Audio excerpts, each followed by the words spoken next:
What's going on, y'all? Sandman here, and I'm doing a quick build video for Elden Ring solely because I kind of been trolling with the Elden Ring DLC is hard shorts I've been putting out, which to me have been fucking hilarious, but for some reason it's been upsetting a couple of people. So I just wanted to mention the build because this build's roughly 2 years old. I've had this build, I mean, if you've watched my gameplay from start, you know I've played Shield Spear since literally like level 8 and moved on through it when I was, using a basic Prophet setup, this is still the Prophet here. So anyway, let me break through everything that I have in equipment, and then I'll explain everything else.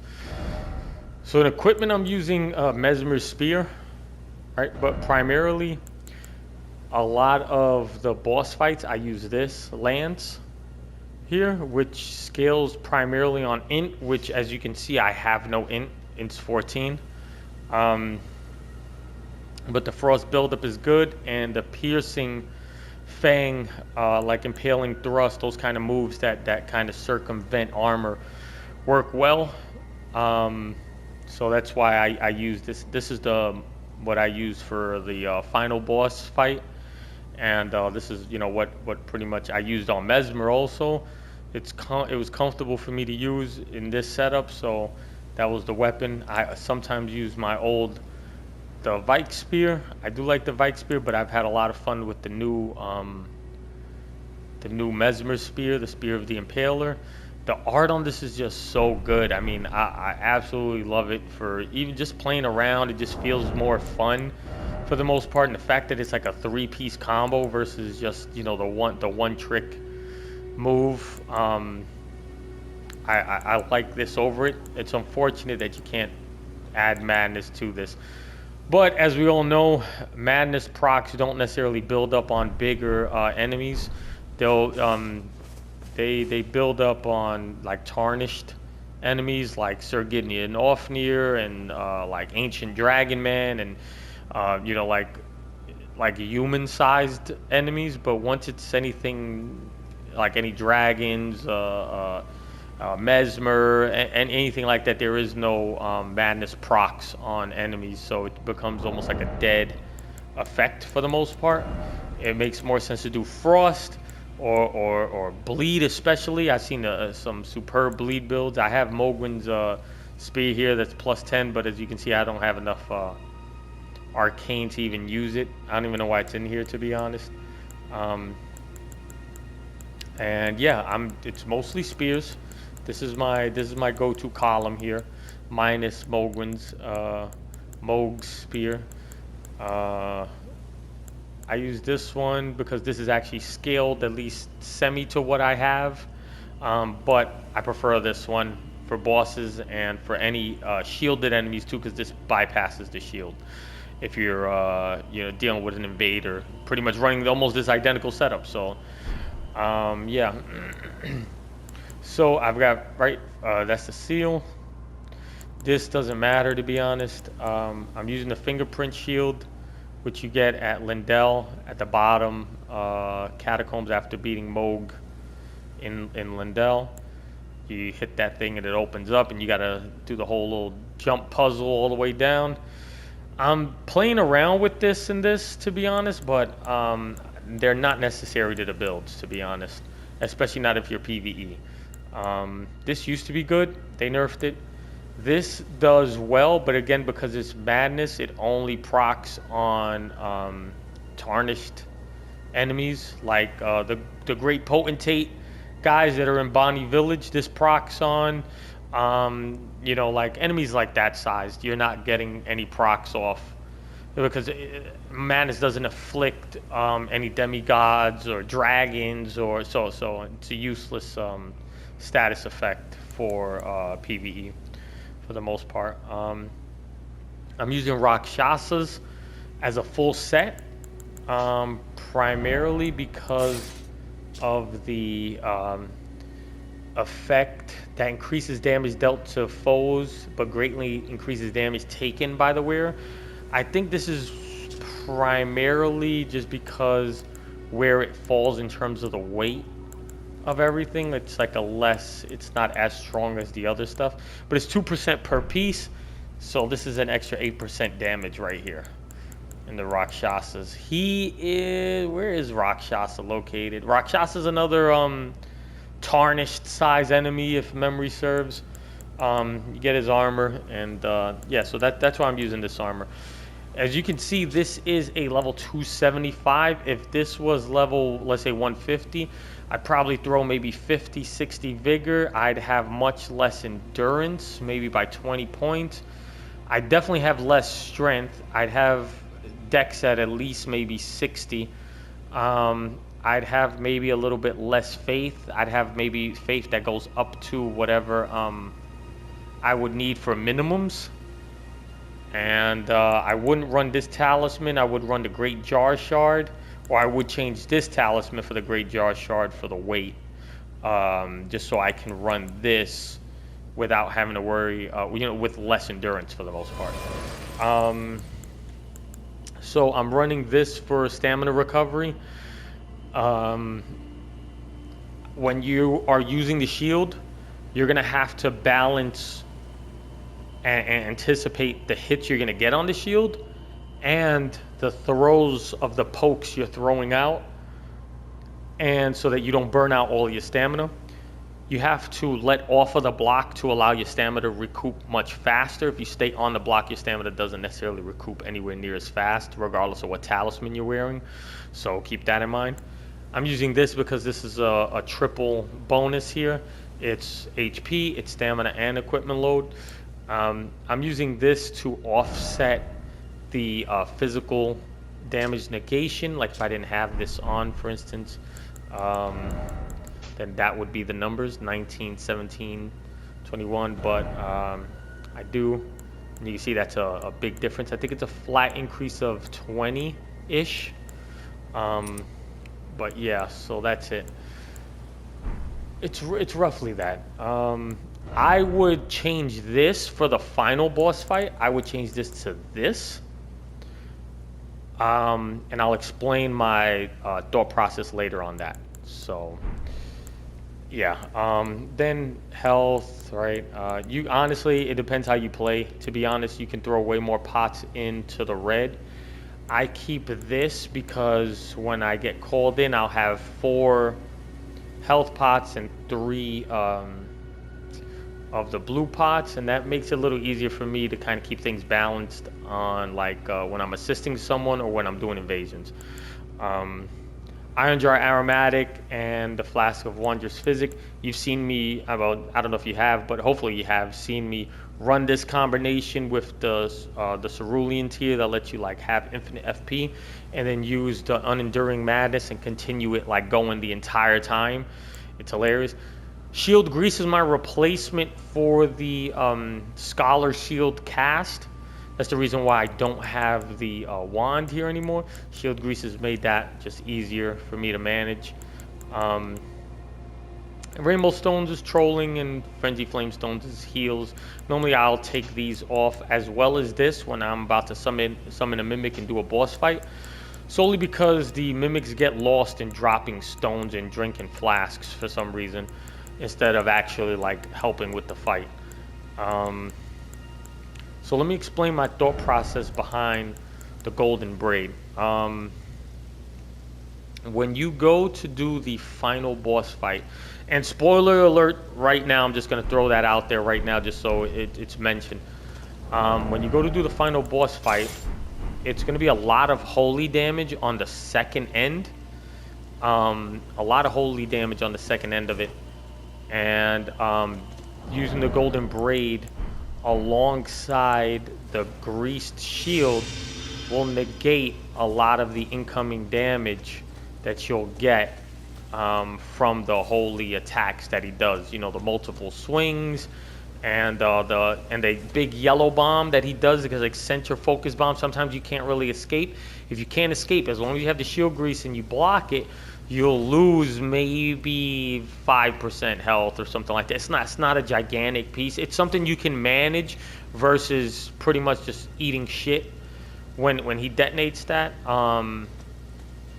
it's definitely worth its weight as the replacement, primarily because what I do here with the fingerprint is I use it with the no skill ash, and I put the no skill on standard, which allows me to keep the biggest guard boost. Because if you change, let me show a little trick here that maybe people don't realize, but you can have no skill on it, and depending, you might spec it a certain way and you might lose. So for instance, it's on standard. If I put this just on heavy, right, I lose 2 guard boost. If I put this on magic or fire, I lose almost 10. I lose 9 guard boost, which doesn't seem like a ton, but it's a substantial amount. And the last fight, you're gonna want to block a lot of physical and a lot of holy. And so, to be honest, magic would do well, but you're gonna get chunked on physical attacks, which a lot of the first phase seems to be physical attacks. And this would be better, definitely for holy defense. You're gonna get chunked on first phase a little bit, but this might actually be really good. Use this plus, but you lose the guard boost, so you lose more stamina per hit. And I'd rather have the guard boost up so I can keep more of my stamina. Versus, let me see if there's a way that I can showcase this off with someone who does like physical. But anyway, all right, I'll come back to that. So I put that on the braid, and then when he does his, the rock attack, when he's up in the air, you just do a side run and jump when they start coming down. This is an easy evade, and then I just use this whenever I got an opportunity, a clean opportunity, not like, oh, he's down, let me just do it. No, like when he takes the break after doing like a move set, there's normally an opening there, and you can squeeze one of these off, and then instantly you're back into defensive or rolling. And if you can spare the stamina, if you can balance the stamina correctly, you can get a couple of these off to try to build up the frost.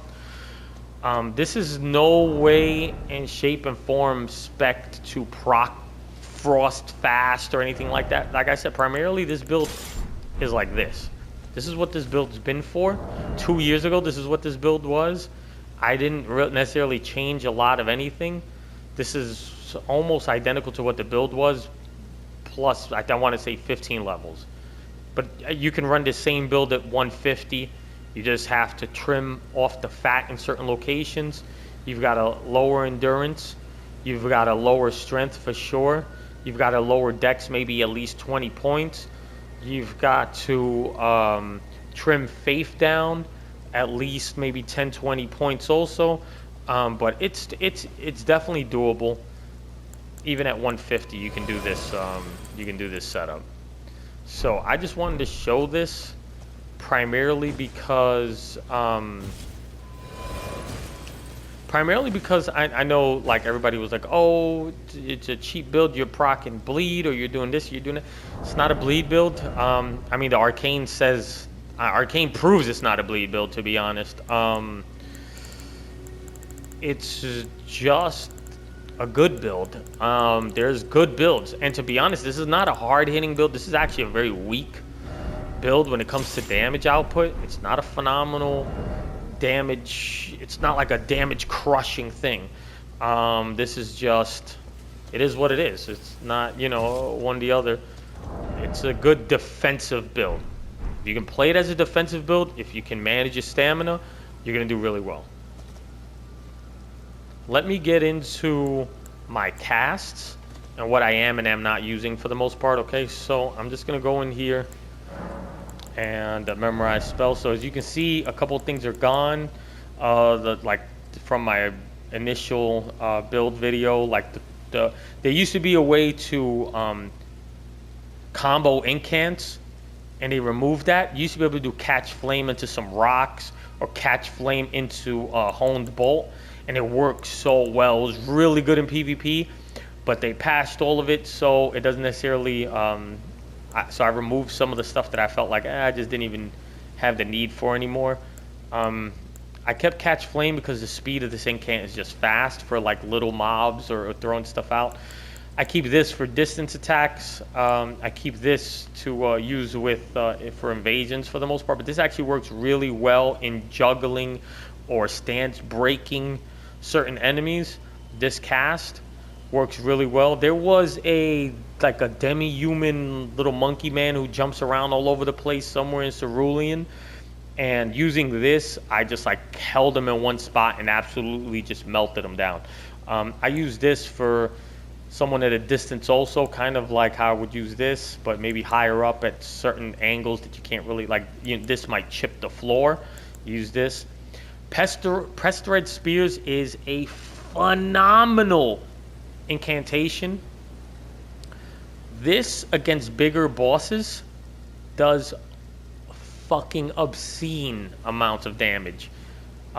It's a faith, cast obviously, but if you got, some faith into it and you can, spec to use this, this is great, to be honest. I use this against dragons, against the dancing dragon, against the Shadow Tree avatar, or as everybody's calling it, the Skadu Tree avatar. Shadow Tree. It's Old English, like jail. But it's the this is a phenomenal cast for large enemies. So anything that's really big, like dragons and like ghost flame dragons and stuff like that, this cast phenomenal. If you're faith spec for this build, it's great. I've got some popular messages out there for sure. I use Golden Vow and I use Flame Grant for buffs. To be honest, you can use Golden Vow plus, this could be Howl of Shabriri if I needed to do more damage. Or this could be just using a Blood Boil Aromatic instead of, and that'll free this slot up in case you want to do something else. But yeah, that's pretty much it. It's a lot of flexibility in certain things. You can change and tailor it to yourself. You just have to keep this guard boost up. You have to have a comfortable amount of stamina. 170 is comfortable enough. The great shields for physical, but like I said, if you're doing the final boss, you change that out. Or depending on what boss you're fighting, you might want to change this out. If you're fighting what's his name, Mesmer, you might want to change it out for this. It's flexible to interchange parts of this build, and like I said, and realistically, like, that's the whole build right there. You don't need much more than that. That's it. This is, to do your incants, and that would be it. And for boss fights, this is what I would go in with for the most part. Like 9 times out of 10, this is what I did. This is the weapon I used to destroy all the furnace golems that you could destroy that weren't like foot armored. I used this, just continuously crit, got the 2 crits, then the 3rd crit with them falling, did the repose, and yeah, there's not much else to say about that. I guess I'll stop talking and I'll add in some gameplay or something, but yeah, that's it, guys. So I want to add in here real quick that I'm going to include this clip unedited all the way up to the next fight after. I want to say maybe close to 10 attempts on this final boss, and realistically, what I realized was I kept calling these guys in, and I felt like I could do no damage to this guy, like none whatsoever. And after like my handful of attempts, I decided, I was like, you know what? Let me try to see if I thought, like, bear with me. I thought that I needed to bring Ambach and the other guy in so that I can like maybe get their armor set or unlock something for them.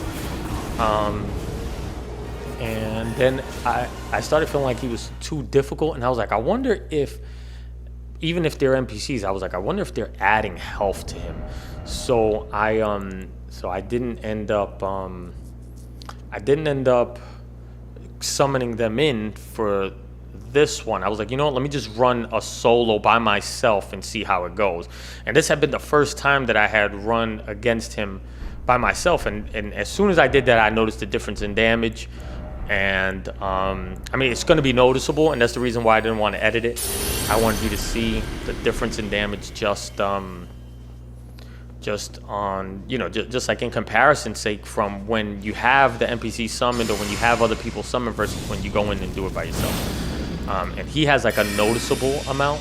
And here you can see the Scholar Shield being used, but you can use the Shield Grease. It's the same thing. It saves you, I just didn't have enough materials. So I just was like, oh, let me save myself some materials. But as you can see, look at the damage already. And all I'm trying to do here is manage stamina, because as you can see, my stamina bar is like, it doesn't take as much. And you see I'm not taking any damage, like physical damage, blocking. And this is because this is set up for no skill on the shield with standard affinity, solely so that I can use Piercing Fang without having to two-hand it, and so that I can reduce a lot of the physical damage, which is pretty much his whole first phase is all physical damage for the most part. As you can see, dropped him into second phase, and then everything here in this phase, like that, for instance, is holy damage. And so look at how little health I lost on the explosion to that because of the golden braid and the setup. Like I said, if you put it on sacred, you'll lose less damage than that, but you'll take more damage from the initial swings in the first phase. I hope that makes sense. I rambled on a lot, but this is not more about like copy pasting what you see on YouTube because someone told you to, but more about like thinking about your builds, because if you may be able to do this without having to use my build. You may be able to just listen to something I said and say, hey, you know what, I can, you know, that's an applicable theory I can put on my build, and you don't have to respec and get this and get that. You just make it work for you. So hope that makes sense. And yeah, so enjoy the one and only fight I had pretty much with no summons against him.